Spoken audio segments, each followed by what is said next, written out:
Allow me to speak of something that most people are scared of talking about. I know why it's a tough topic to talk about, but I'm willing and ready to talk about. This is riches. This is poverty. I grew in a home that at that time I thought we were very rich. Basically because we could afford to go to school with shoes, while the rest of the people in our class didn't have shoes. I thought we were rich because we were staying in a shopping center. My mom and my dad are teachers, so they could be able to rent a house, while the rest of the students in our class were living in a mud house. We were living in a stone house, or what they would love to call a stone house, and that made me think that we were very rich by that time. But when I was of age and I went to high school, that is when I discovered, wow, there is a better, bigger life out there. Let me tell you the shock of my life. When I went to high school and my parents we went there via matatus, and my box was half empty of shopping.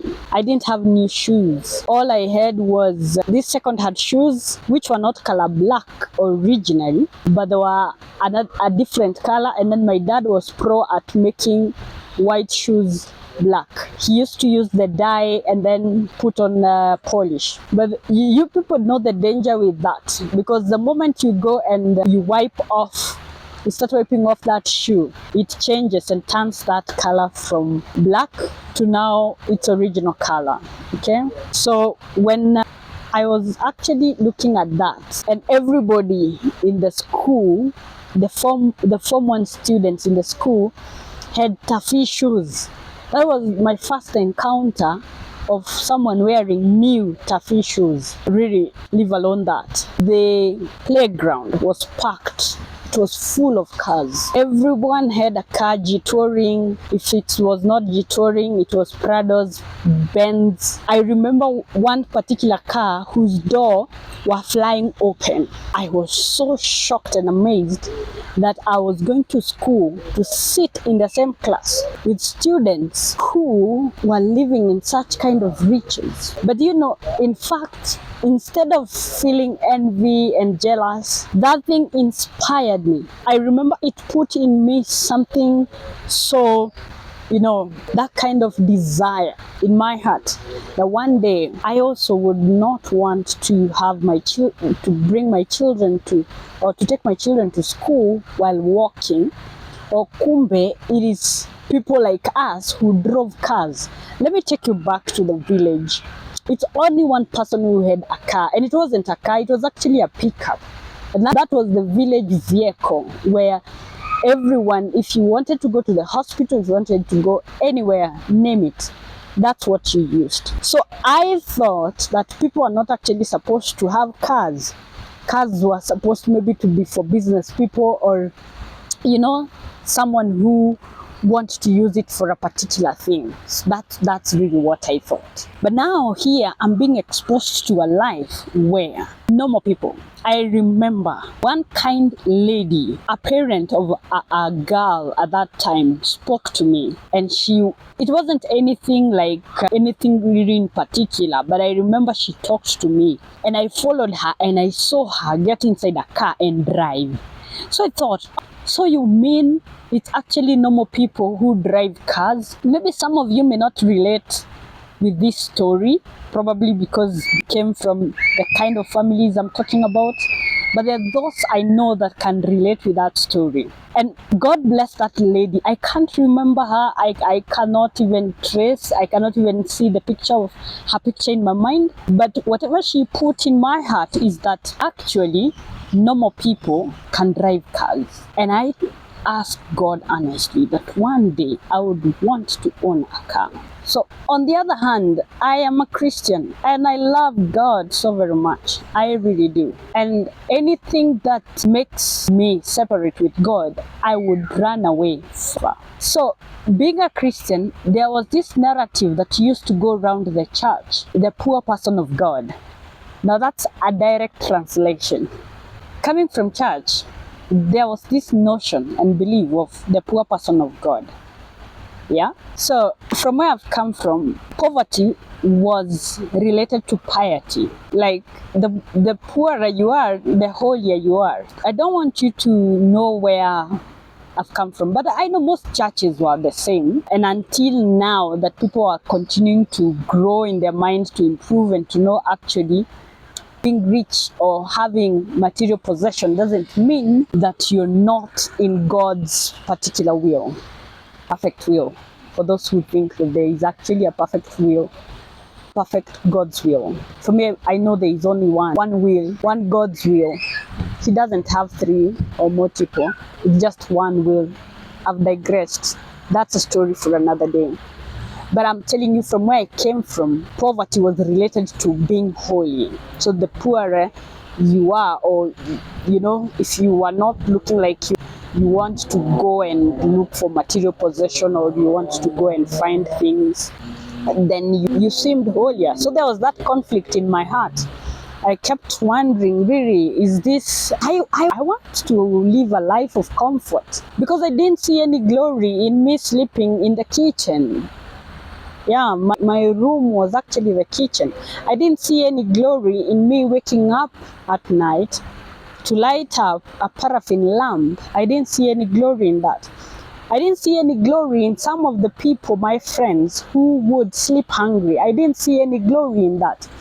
But at the same time, there was all this narrative that the richer you are, the easier it is to get out of the will of God, or to get out in line with God. So that conflict really troubled me. I don't know if it's the same case with you. That trouble, you want to please God, yet there is this narrative, you can't have much and please God. And I get that scripture from a verse in Proverbs that says, give me enough that I don't steal.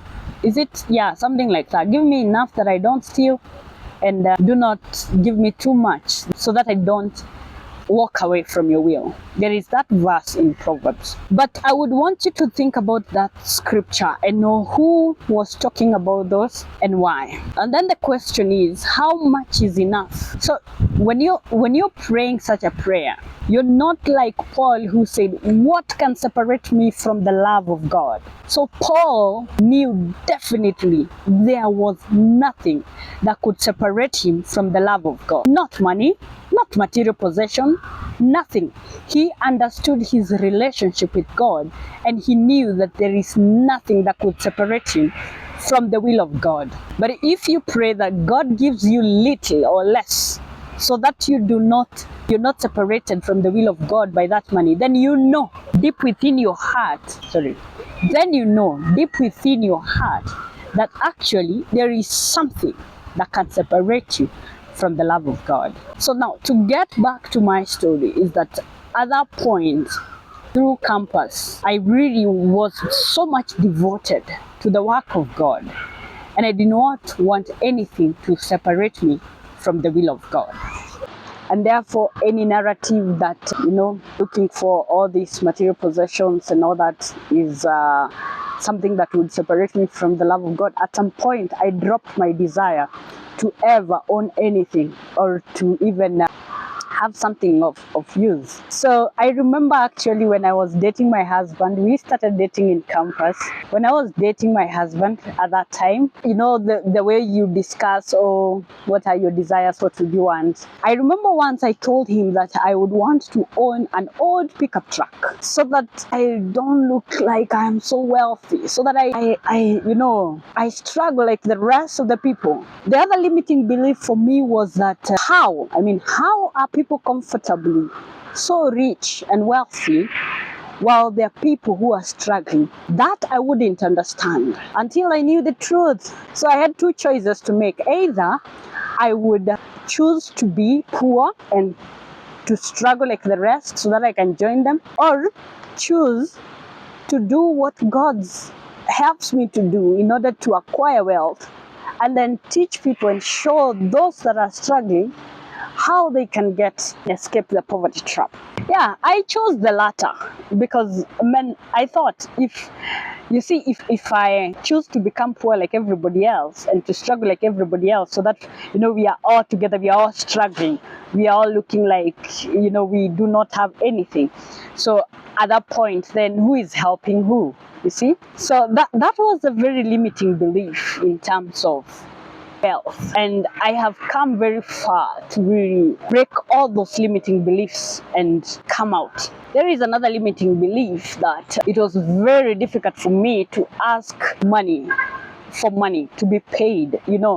Like when I went to my first job, I remember I did an interview, and needless to say, they found that I was good. And then I was asked, how much do you want to be paid? I thought being humble is asking for less, for little. I don't want to seem like I'm asking for too much, reward. And I asked for an amount. The HR said, I'm sorry, but here we do not pay that. So I'm going to give you this much. And I was like, what? And I struggled through even asking for a raise. And the reason why I am so confident in talking about these things is because it's something that I've gone through. It's something that I have come out of through the study of scripture. When I studied David, and that is when I came up with the Davidic code. When I studied about David, that was my changing point. That was my turning point. One day I'm going to do an exposition of the book of 1 Samuel chapter 17, because that really has helped me throughout my career life. And I can tell you, I got promotions every 1.5 years. And it was in the length of double salary, triple salary. I know you can say, oh, she's now started to brag, blowing her own trumpet. I usually ask people, if I don't blow my own trumpet, who will? Who has it? That's why it's called my own trumpet. Who has it? It's me. So if I don't blow it, nobody will blow. But that's not really the point. I do not want to brag. I just want to tell you that it's all in the mind. It's a mindset perspective. It has all been ingrained in us through sermons, through songs, through scriptures.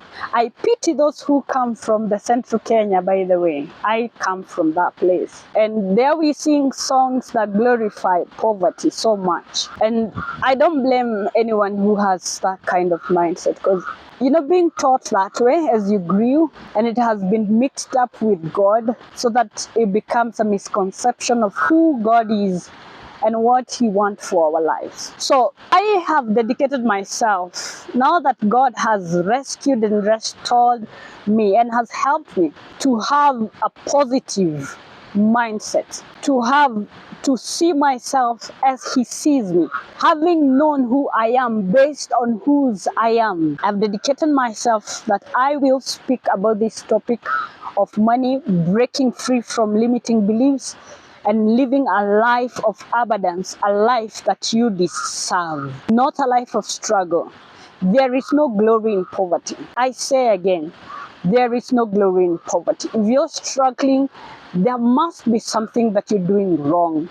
There must be a belief that you believe that is making you not achieve your potential. There must be a limiting belief somewhere.